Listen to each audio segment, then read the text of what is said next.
ছাত্র শিবিরকে media framing করা হয়েছে দীর্ঘ সময় ধরে। ছাত্র শিবির 90-এর দশকে যত ছাত্র সংসদ নির্বাচন হয়েছিল কলেজ আর বিশ্ববিদ্যালয়গুলোতে আপনারা খোঁজ নিয়ে দেখবেন, সেখানে ছাত্র শিবির বিজয় অর্জন করেছিল। তো কি কারণে করেছিল? তখনও ছাত্র শিবির ভালো ছিল, তার নেই মাঝখানে ভালো ছিল না, কারণ কাজ করতে দেয়নি, মিডিয়ার কাছে আমাদের যেতে দেয়নি, আমাদের কর্মসূচিগুলো যা পালন করেছে মিডিয়ায় আনতে দেয়নি। আমাদেরকে যখন কোনো তালিম থেকে ধরে নিয়ে যাওয়া হতো জঙ্গি মামলা দিয়ে দেওয়া হতো, মিছিল থেকে অধিকার আদায়ের মিছিল থেকে আমাদেরকে গ্রেফতার করা হতো, আমাদেরকে বলতো আমরা রাষ্ট্রবিরোধী কার্যক্রমে লিপ্ত। এভাবে করে জাতির সামনে মিডিয়া ফ্রেমিং করে আমাদেরকে উপস্থাপন করা হয়েছে। আজ ইসলামী ছাত্র শিবিরের কর্মসূচি 1977 সালে যেমন ছিল এখনো তেমনই আছে।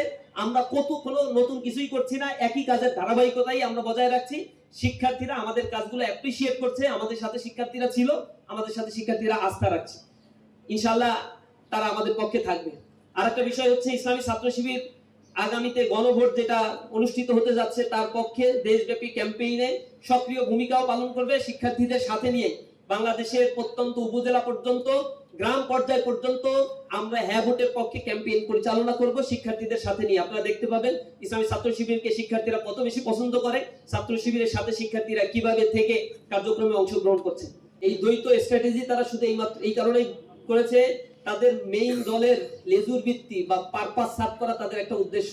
তাদের দলের অনেক হাইওয়ে নেতা যাদের দ্বৈত নাগরিকত্বের কারণে নির্বাচন করতে পারছে না, তার শুনানি চলছে, এতে একটা প্রেশার ক্রিয়েট করার জন্য নির্বাচন কমিশনের সামনে তারা দিনব্যাপী অবস্থান নিয়েছে। আজকেও কিছু শুনানি আছে, এই কারণে আজকেও তারা এখানে অবস্থান নেবে। আর মিডিয়ার দৃষ্টি ফেরানোর জন্য তারা সাকসুই নির্বাচনকে ইস্যু করেছে, এটা জাতীয় ইস্যু বানানোর চেষ্টা করছে। কোর্টে তাদের পরিকল্পিত রিট তারা দায়ের করেছে যাতে নির্বাচন বানচাল করে এবং রাস্তায় ছাত্ররা নামে, পুরো মিডিয়া হাইপটা যেন সেদিকে থাকে। আর ওদিকে তাদের যে দ্বৈত নাগরিকত্ব এবং ঋণ খেলাপির কারণে যাদের প্রার্থিতা বাতিল হয়েছে সেগুলো যেন অনায়াসে তারা প্রেশার ক্রিয়েট করে ফিরিয়ে নিয়ে আসতে পারে। এই চক্রান্তেই তারা ডাবল স্ট্যান্ডার্ড গেম খেলছে। তারা লোকাল লেভেলের ছাত্র সংসদ নির্বাচনে সাকসুর অবস্থান কখনোই বিশ্লেষণে নেয় নাই, ওইখানে কোনো ধরনের থ্রেট আছে কিনা তা কখনো বিবেচনা করে নাই, প্রশাসনের অবস্থান কি তা বিবেচনা করে নাই, তারা তাদের প্যানেলের সাথেও বিন্দুমাত্র আলোচনা করেনি। কোন ধরনের প্রচারণায় 20 দিন ধরে ছাত্র দল শাহজালাল বিজ্ঞান প্রযুক্তিতে অংশগ্রহণ করে নাই।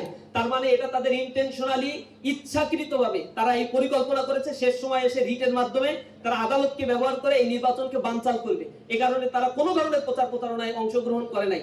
এগুলো তাদের স্পষ্ট ছাত্রদের সাথে তামাশা করার সামিল। সারা বাংলাদেশ ব্যাপী আজকে ছাত্ররা তাদেরকে বিনা কারণে বয়কট করে নাই, তাদের এই কর্মকাণ্ডের কারণেই তারা সারা বাংলাদেশের সকল শিক্ষা প্রতিষ্ঠান থেকে তারা বয়কট হয়েছে।